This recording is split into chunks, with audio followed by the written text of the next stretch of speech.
Si el mundo fuese un limón y uno decidiera atar una piola alrededor de su centro, esa piola sería lo que se llama la línea ecuatorial. Divide al mundo en dos y se encuentra directamente bajo el sol. Los bultos en los dos extremos del limón son los polos norte y sur, ambos fríos y congelados.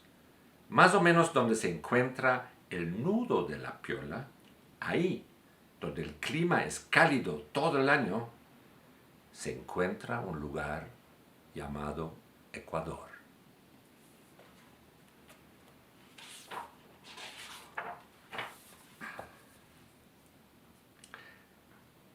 Ecuador es tierra de altura y llanura, de montaña y selva. Entre las alturas y las bajuras, en el sub y baja de los empinados Andes, un pequeño tren rojo con motores fuertes transporta gentes, correo y carga. Cuando amanece en Ecuador, a las 6 en punto, todos los días del año, el sol brilla sobre un valle hermoso, sobre una pequeña casa de adobe y sobre un niñito llamado Pedro.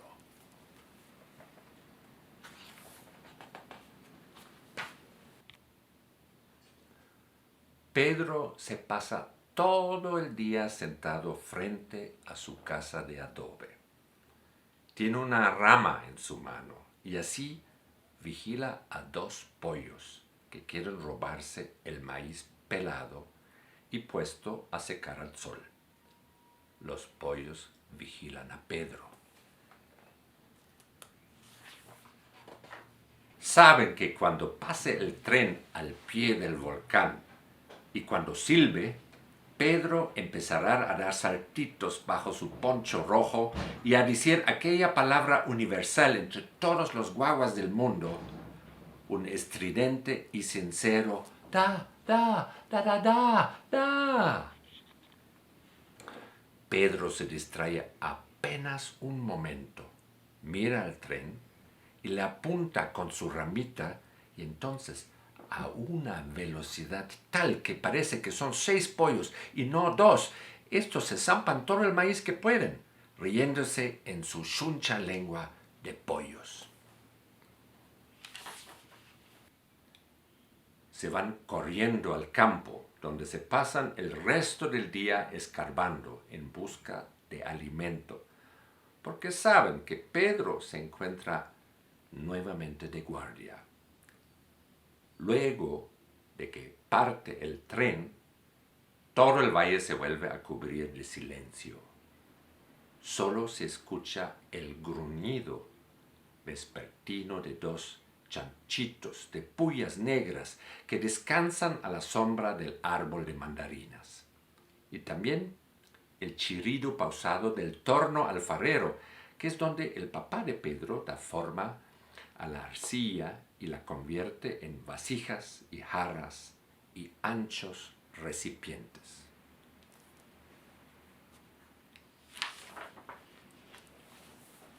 Cuando la cerámica ya tiene forma, el papá de Pedro la pone al sol para el secado. Y cuando los tiestos y las jarras y los platos están duros, los pinta, los llena por todo lado de hermosas aves, flores vívidas y de los animales que se encuentran ahí, en lo alto de la fresca montaña. Los días lunes, bien temprano, se trae al burro de su pastizal y se lo carga con las vasijas más grandes. La mamá de Pedro porta las piezas más bellas y delicadas. La hermana mayor de Pedro, Carmela, carga a Pedro y sobre su cabeza lleva una bandeja pequeña con mandarinas. Ya en el mercado de Otavalo se descarga al burro, se le da agua y un atado de tréboles, y luego de que ha sido alimentado y que ha tomado sorbos largos y sonoros de agua, deja que sus orejas espanten a las moscas mientras dormita.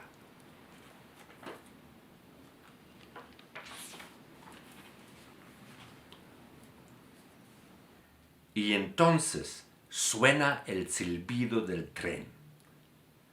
Carmela amarca a su hermanito y se dirige a la estación del ferrocarril.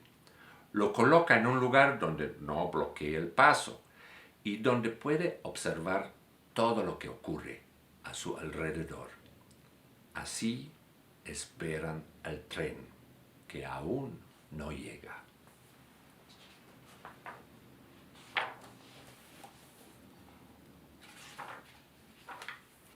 Pero pronto aparece. Pedro empieza a dar saltitos bajo su poncho rojo y dice da, da, da, da, da. Y mientras el acetador aceita las bielas y las juntas de la locomotora y el maquinista pone agua al caldero, un pasajero le compra 3 mandarinas a Carmela y entre tanto Pedro, despacito, se aleja de su esquina. Gatea de la plataforma hacia el tren y se sube a la banca del vagón de pasajeros. Junto a una señora parecida a su mamá que duerme. Justo antes de que el tren parta, otra señora entra y se sienta al otro lado de Pedro. Luego de 2 horas de marcha, la primera señora se despierta y la otra se duerme. 2 horas más tarde, ambas duermen. Y entonces, cuando despiertan y cada una de ellas piensa que Pedro es hijo de la otra, se dicen para sus adentros: ¿qué clase de mamá es esa con un guagua tan pequeñito? Y ni le da de comer, ni siquiera lo pone en su falda. ¿Y le deja sentarse en esa banca dura? Pedro no dice nada, y las señoras tampoco, porque se trata de gente de pocas palabras. Y pronto llegan a Quito. Todos menos Pedro salen apurados del tren. El conductor pasa de vagón en vagón. Pero, ¿qué es esto?, dice, y pone ambas manos en su cintura, como si fuese un jarrón. Con 2 manijas, entonces le pregunta a Pedro: ¿cómo te llamas? Y una vez más, ahora lentamente, le vuelve a preguntar: ¿cómo te llamas? Da, da, da, da, da, da, le responde Pedro.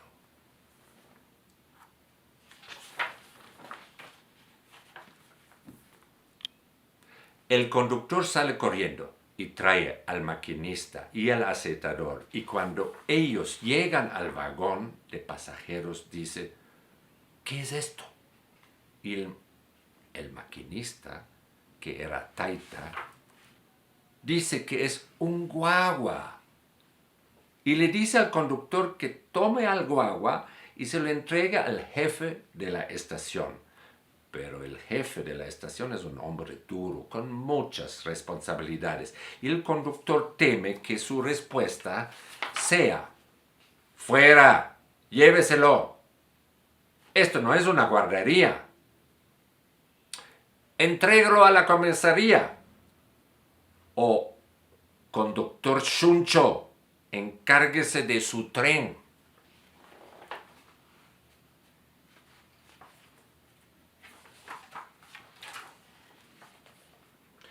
Por lo tanto, con Pedro bajo el brazo, el conductor se aleja del tren y sube una cuesta y baja otra hasta llegar a la Plaza de la Independencia de Quito. Ahí compra una batita en una tienda, una teta en otra y bananos y leche en una tercera.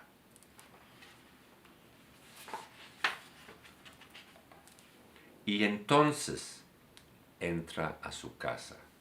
Le da a Pedro la leche y los bananos. Y entonces entra a su casa. Le da a Pedro la leche y los bananos y le coloca su batita, lo baña y lo arropa con cuidado. Solo entonces se acuesta a dormir en su sillón. Bajo un cuadro de Simón Bolívar, el libertador de Sudamérica. Al día siguiente sale el sol y brilla sobre el gallo dorado que gira lentamente sobre el eje de su varilla en el techo de la blanca catedral de Quito. Y el conductor con Pedro bajo el brazo se dirige a su tren. En este segundo día, el tren hace el recorrido de Quito a Guayaquil, a la costa. El tren desciende por una empinada escalera de rieles hacia abajo, abajo, abajo. Y ahí abajo todo es verde. Hojas tan grandes como orejas de elefante rozan los costados del tren. La luz es como el interior de una botella verde y el campo una superficie plana. Cataclat, cataclat, cataclat, cataclat, cataclat, clat, clat, clat. Suena el tren rumbo a Guayaquil. Guayaquil huele como un rico desayuno. En todas las calles, pepas de cacao reposan sobre lonas largas secándose al sol. El conductor, siempre con Pedro bajo el brazo, se encamina al río Guayas, donde está fresco, en busca de un barquito llamado Gloria. El barco es celeste y su nombre está pintado con letras grandes a ambos lados. Porta una bandera amplia. El dueño es el hermano del conductor.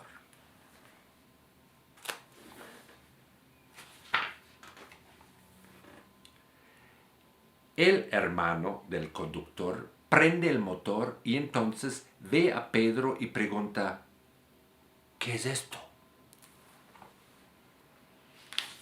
Y entonces se pone a conducir el Gloria con su zapato, porque requiere de ambas manos para escuchar el relato del conductor, para juntar sus manos debido a la sorpresa, para sostenerse su cabeza al oír la historia del hallazgo del guagua, para palmear sus rodillas con iras al enterarse de lo que el jefe de la estación de Quito pudo haber dicho, y finalmente para estrujar sus manos en conmiseración y decir: pobrecito.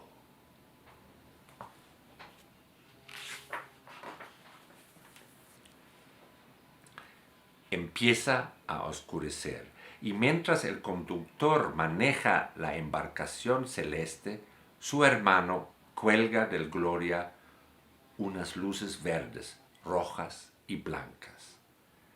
Pasa cerca una fila de pelícanos y también un montuvio en su canoa. El hermano del conductor acaricia la mejilla de Pedro y repite: pobrecito, pobrecito. Sin embargo, el guagua está contento.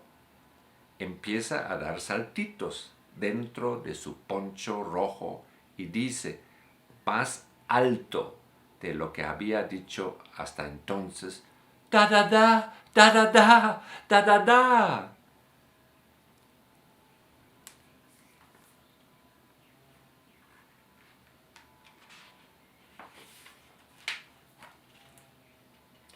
Pedrito señala en dirección de la cubierta blanca y reluciente de un gran barco y señala a las personas que descienden en ropas finas por la escalera del crucero. Un marinero, con la palabra gracia en su camisa, engancha al pequeño Gloria y lo coloca al lado del Santa Lucía. El conductor ayuda a las personas a subir al Gloria y entonces recoge los boletos. Era muy bueno para ese trabajo porque era igual al que realizaba en el tren, solo que ahora lo hacía en el agua. Pedro baja la mirada a su poncho porque todas las personas se aglomeran a su alrededor de tal manera que la parte delantera del Gloria se levanta por fuera del agua. Las señoras dicen: ¡ay! ¿No les parece el bebé más lindo del mundo? ¡Ay, me lo quiero llevar a casa! Es un muñequito. ¡Ay, mira qué bello el bebé! ¿Cómo te llamas? ¿De quién eres? ¿Cuántos años tienes? Pedro mira su poncho y ni siquiera dice da, da, da, da, da, da.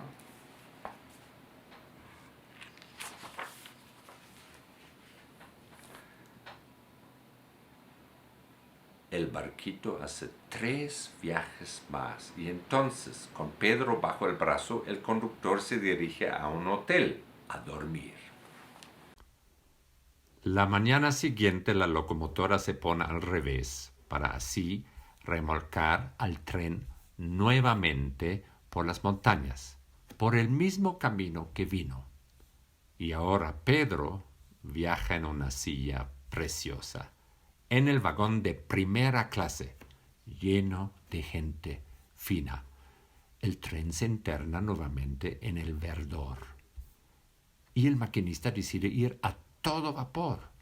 El tren empieza a subir los Andes. Y poco a poco, todos los pasajeros se bajan. Pedro y el conductor están solos en el vagón de pasajeros. El conductor da vuelta a las sillas para así poder sentarse en una y subir las piernas en otra. Hace frío afuera y está oscuro, pero dentro del tren está abrigado. La lámpara está encendida y el conductor lee. El ambiente es cómodo, parecido al de casa, salvo por el movimiento de vaivén y los pequeños sacudones. El tren vuelve a entrar a Quito y el conductor lleva a Pedro a su casa y lo acuesta. La mañana siguiente abre las cortinas y Pedro despierta. Es el último día del viaje. Ahora el tren va a regresar de donde ha venido, de Otavalo. En cada estación, el conductor recorre la plataforma de arriba a abajo, levanta a Pedro y pregunta: ¿de quién es este guagua? Pero nadie dice: eso es Pedro, es mi guagua. Hasta que llegan a Otavalo, el lugar donde todo empezó hace 4 días. Y ahí está Carmela. Las mandarinas ruedan por la plataforma. Ella ni siquiera puede decir: es Pedro. Pedro dice: da, da, da, da, da, da. Y da saltos entre los brazos del conductor y se menea como una cuica. Así que el conductor lo entrega a la niña y el tren lanza un silbido. El conductor se ubica en la plataforma trasera del tren. Comienza a achicarse y achicarse y de pronto desaparece. Al día siguiente, Pedro se encuentra nuevamente sentado bajo el sol. Y los 2 pollos están molestos porque creían que él se había ido para siempre. Esto era Quito Express de Ludwig Bemelmans, traducido por Álvaro Alemán. Fakir Ediciones. Lo máximo.